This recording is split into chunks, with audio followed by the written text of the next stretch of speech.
Halo semuanya, apakah kalian tahu apa itu sistem reproduksi? Jadi sistem reproduksi adalah serangkaian organ dan struktur dalam tubuh makhluk hidup yang berfungsi untuk menghasilkan keturunan. Sistem ini memungkinkan terjadinya reproduksi atau perkembangbiakan, baik secara seksual, melibatkan dua individu, maupun aseksual, tanpa keterlibatan pasangan. Agar tahu lebih jelasnya, simak videonya ya. Ayo mengenal organ reproduksi wanita. Kita mulai dari bagian eksternal ya. Bagian-bagiannya itu ada labia mayora, labia minora, klitoris, lubang uretra, dan lubang vagina. Nah, yang pertama labia mayora adalah lipatan kulit tebal yang membungkus dan melindungi organ reproduksi lainnya. Labia minora adalah lipatan kulit yang lebih tipis dan sensitif di dalam labia mayora.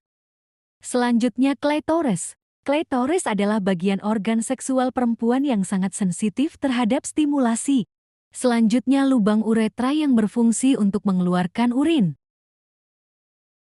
Nah, bagian yang tampak dari luar ini disebut liang atau lubang vagina. Dan bagian dalam inilah tampak keseluruhan. Vagina sebenarnya termasuk organ reproduksi bagian dalam ya. Vagina adalah organ hubungan seksual pada perempuan. Selain itu, vagina berfungsi juga untuk jalan lahir bagi bayi yang sudah siap untuk dilahirkan. Sekarang kita lanjut lihat organ internalnya. Ada serviks, uterus atau rahim, tuba falopi, dan ovarium atau indung telur. Serviks atau leher rahim menghasilkan lendir yang berfungsi untuk membantu sperma masuk ke dalam rahim. Selain itu juga berfungsi untuk menghalangi masuknya bakteri ke dalam rahim. Lanjut ya, satu buah uterus atau rahim berfungsi untuk tempat perkembangan janin. Selain itu, dinding rahim bagian dalam atau endometrium akan mengalami peluruhan setiap bulannya yang kita sebut sebagai menstruasi. Menstruasi terjadi jika sel telur tidak dibuahi oleh sperma. Sedangkan jika sel telur dibuahi oleh sperma, terjadilah kehamilan, yang kemudian akan berkembang bertambah besar menjadi bayi di uterus atau rahim. Kalau dua buah tuba falopi ini adalah saluran yang dilewati sel telur dari indung telur menuju rahim pada saat sel telur tidak dibuahi. Selain itu, tuba falopi ini juga berfungsi tempat terjadinya pertemuan antara sel sperma dan sel telur. Terakhir adalah dua buah ovarium atau indung telur kanan dan kiri ini yang berfungsi menghasilkan satu sel telur secara bergantian tiap bulannya. Selain itu, indung telur juga berfungsi memproduksi hormon estrogen dan progesteron. Hormon ini berfungsi menjalankan fungsi reproduksi pada perempuan. Salah satunya berperan dalam proses menstruasi atau pada saat perempuan tersebut hamil. Mana pahamkan? Itulah organ reproduksi wanita.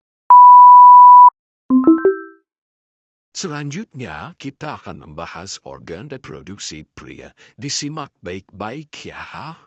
Nah, kita akan membahas organ reproduksi pria mulai dari bagian luar, yaitu penis.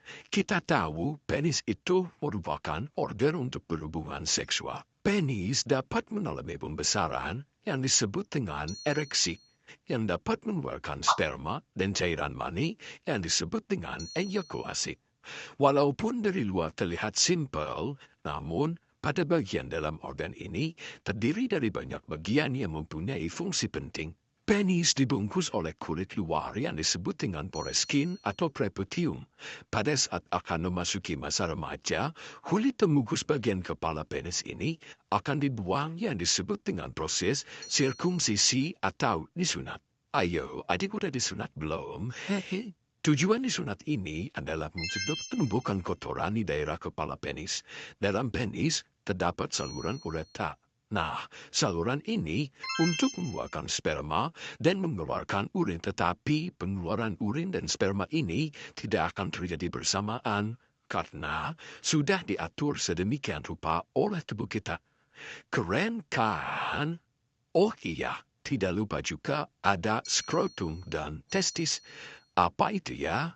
Nah, skrotum adalah kulit pembungkus luar yang berfungsi mengatur suhu testis agar sesuai untuk produksi sperma. Sedangkan testis berada di dalam skrotum dari dua buah berbentuk bulat. Lalu, apa fungsi dari testis ini?